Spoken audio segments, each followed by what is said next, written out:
Hello dear friends and welcome to my morning coffee. I am happy you are here. I have been looking back at older projects in the beginning of my channel. One of my favorites is this card, because I wanted a cute critter Halloween card but had no stamps, so I drew the critters myself and colored with alcohol markers. I also love the creamy ink blend and the haunted house that I had to draw as well. What you hear in the background was my son Otto gaming. This pumpkin from the Rabbit Hole Designs is so grumpy, and the frame around him is actually a tree from Lavinia Stamps. The coffee drinking spider is also from the Rabbit Hole Design, and I drew in the mug. Another favorite is this mini mixed media booklet with All and Create. It was so much fun, and I love that whenever you see it, you see something new. I have plans for a bigger All and Create Christmas project, but one thing at a time.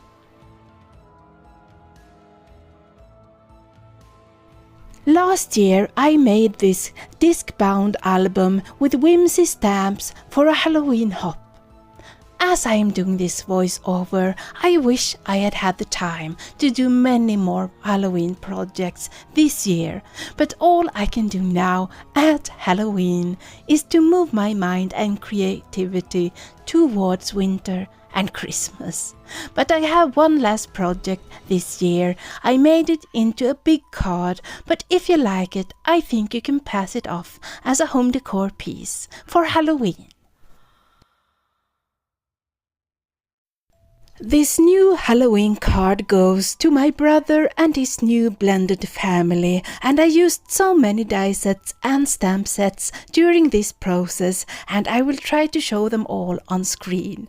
But I especially focused on the wreath that comes in 3 styles for different seasons. Lucky for you, I die cut most of it beforehand, so I will have options later. I die cut many different sets in grey, white and black, so I can choose the best composition later. I mostly use these 2 sets, but borrowed from many more. I just adore those pumpkins and come back to them over and over again. Excuse my son in the background. I want a bold black outline here, so I will use Wow's Ebony Superfine embossing powder, and I prep my cardstock with an antiseptic bag so the powder will stick only to what I stamp. And I stamp in Versamark sticky embossing ink, cover with powder and melt with my heat tool.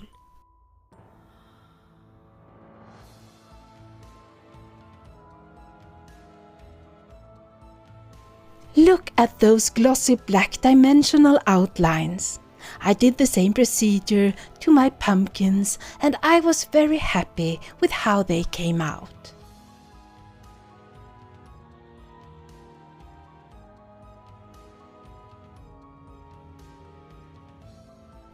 Next, I wasn't sure what I wanted, so I began making some backgrounds and see what would win out in my mind.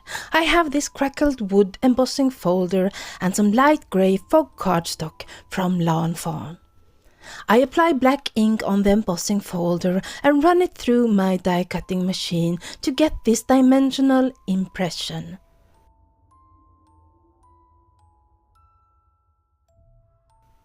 Next, I'm using a folder with reptile pattern, and I ink up the folder with dark green ink and run it through to get a really fun result. I made more of the wood crackle, and then I started covering the ink with embossing powder to get a strong contrast, using both a matte clear powder and a black glossy powder.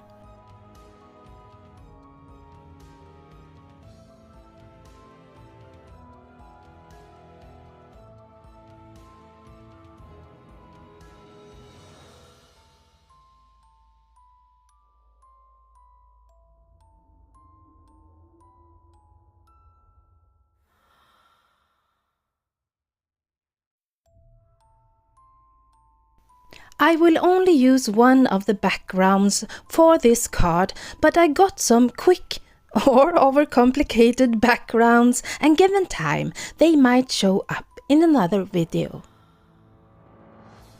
At this point, my mind isn't made up, so I proceed to the next step for my backgrounds, and that is color.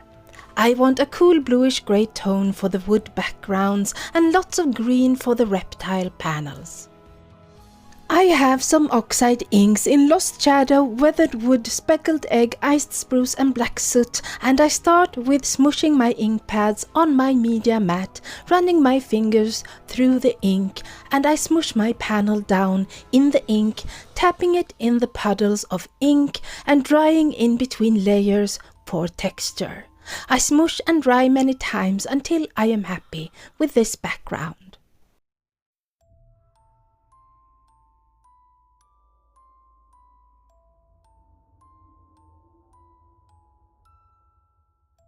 For this panel, I am randomly ink blending the same colors as before, making them blend, adding water droplets and picking up color with my inky binky and dragging my black ink pad over the pattern to make it stand out.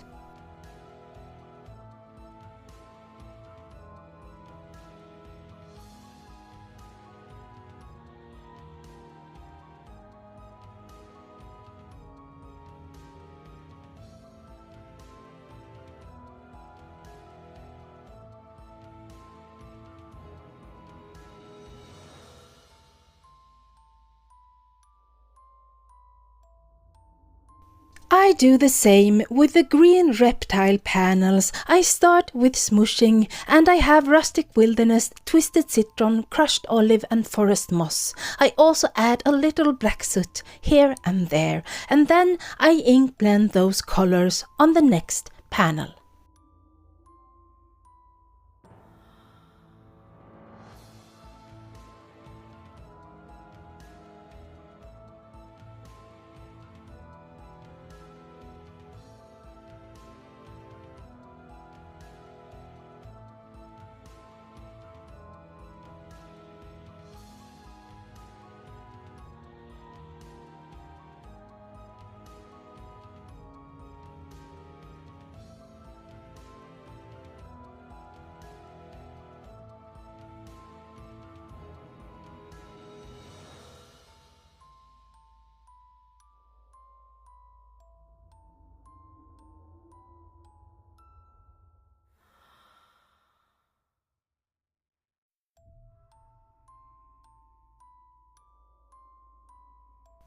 I splatter some water, pick up color with my rag, and then it's time for something I always do.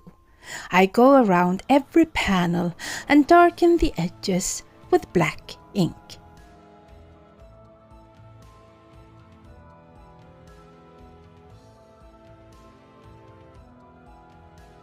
I want more splatter, so I bring in black marble shimmer spray from Dilutions and 2 distress spritzes in peeled paint and twisted citron.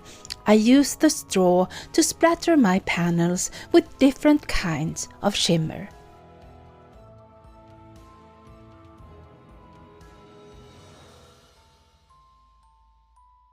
I do the same to the cool grey panels with black marble shimmer and spritz in weathered wood.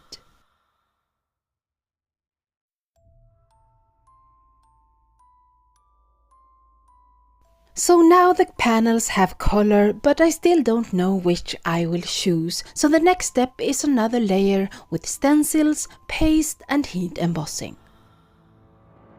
I choose a thorny rose stencil from Timholtz and use a palette knife to push black texture paste through the stencil. Then I cover that black paste with black glitter embossing powder and leave the paste to dry before melting the powder.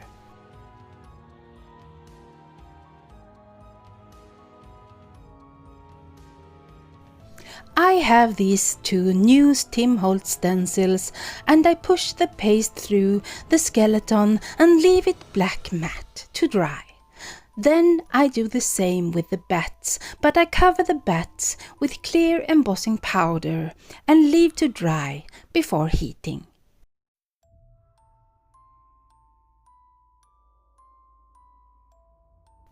Here are all my green panels and the options for the next layers. I choose to start with the pirate skulls, and I push the black paste through that stencil and leave it black matte to dry.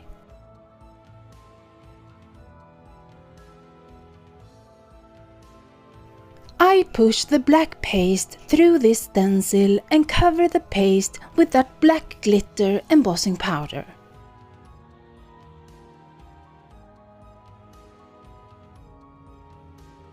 The paste is now dry, and I melt the embossing powders on the paste with my heat tool.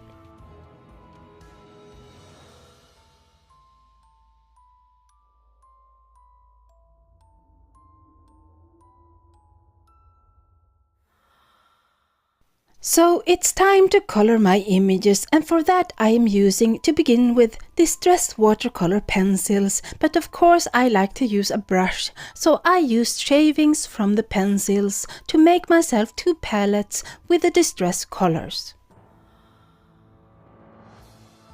For the skull and the headstones, I use Lost Shadow and Hickory Smoke, using the darker to make shadows and blending out with the lighter and water.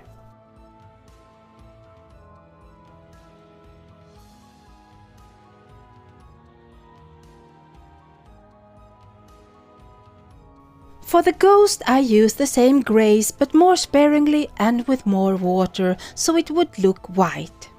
I didn't end up using the zombie, but he was fun to color.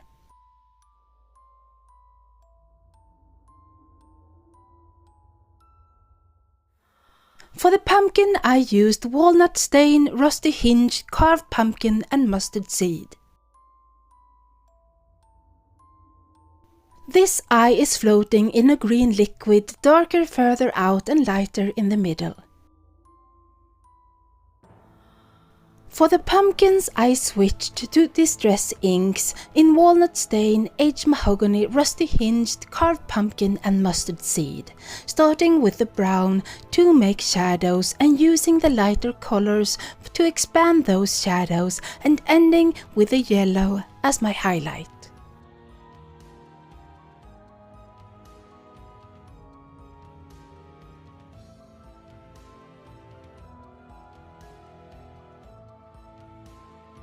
So I said I was going to make a big card and I need a background, so I cut a panel from watercolor paper and brought out distress oxide sprays, spray stains and shimmering mica stains to get that contrast I crave.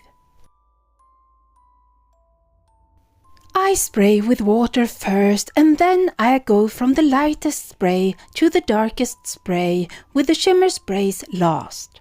And then I let it all air dry.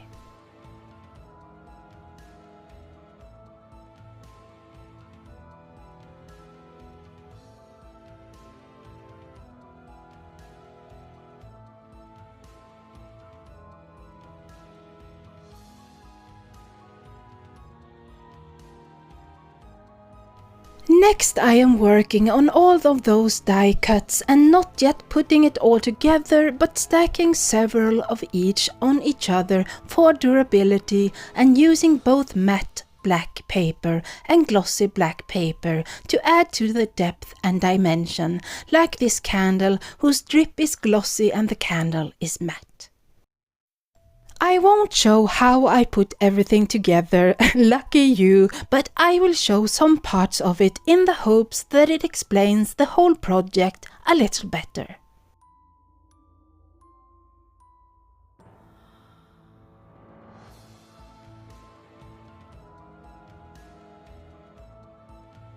Here I am stacking 3 grey wreaths on each other, then I move on to 3 matte black wreaths and of course the glossy black.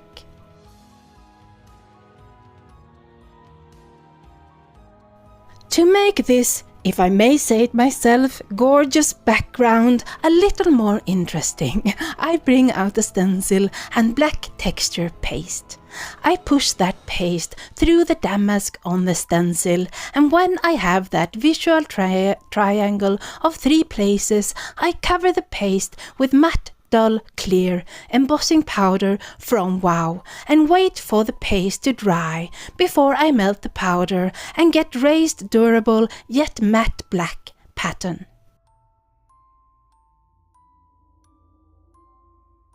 Here I have my 3 stacked wreaths in grey, matte and glossy black, so now it's time to glue them together offset to get the wreath to look fuller.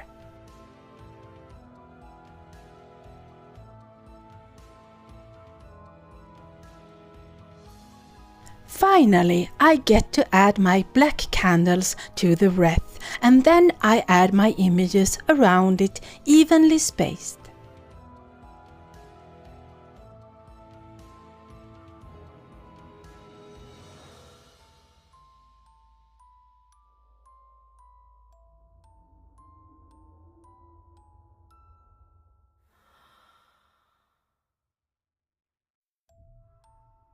When my images are in place, I can start adding the leaves, acorns and sprigs in grey and black around the wreath. I was going to use this panel, but I started doubting it and took out 2 more of the grey panels to compare. It was a hard choice, but spoiler alert, I went with the glitter roses. I have this number stamp set out by Timholtz because I knew I needed numbers. I heat embossed it in several colors on different papers until I decided to go with simple black glossy embossing on white paper.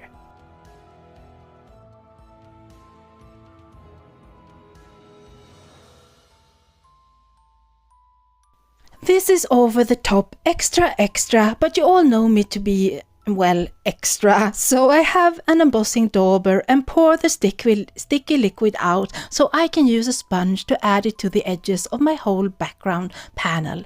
Cover it with black embossing powder and melt the powder for a drippy glossy black effect.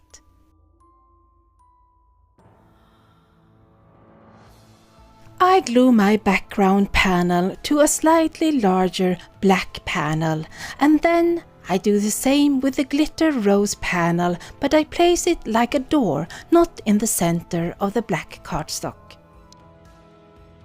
Here I have the die cut word fright, and I place it on my sticky mat so my ink blending won't damage the delicate word, and I ink blend the same colors as I used on the pumpkins, yellow to orange to red to brown, and then I stack 2 extra white die cuts behind it so it will be sturdy. Next I have the letters to spell October and a sentiment from the Snarky Cat's Halloween set saying, "Trick or treat, smell my feet, give me something good to eat." I heat embossed in black and cut the word and sentiment out.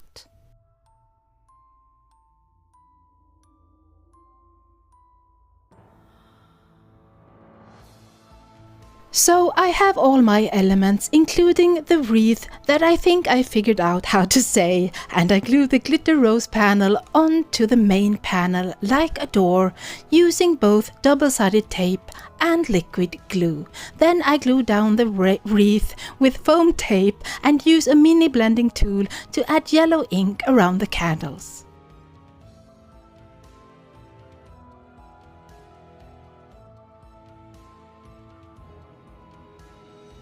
Next I get to finally glue down my pumpkins, some with foam tapes and some of them flat, decorating the front door.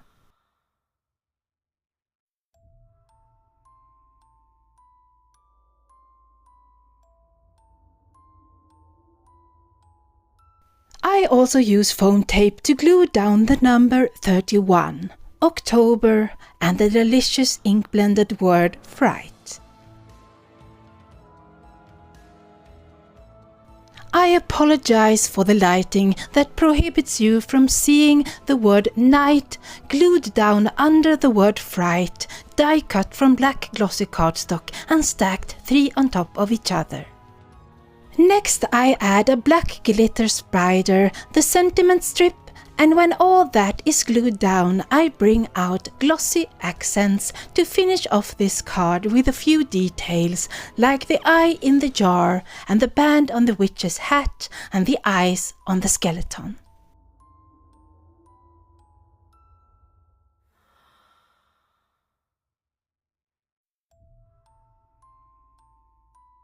I add a few extra bats for good measure, and now this mixed media Timholtz jumbo Halloween card is finished. And since today is Halloween, I want to thank you so much for being here. I appreciate you more than you know. Until the next time, happy Halloween.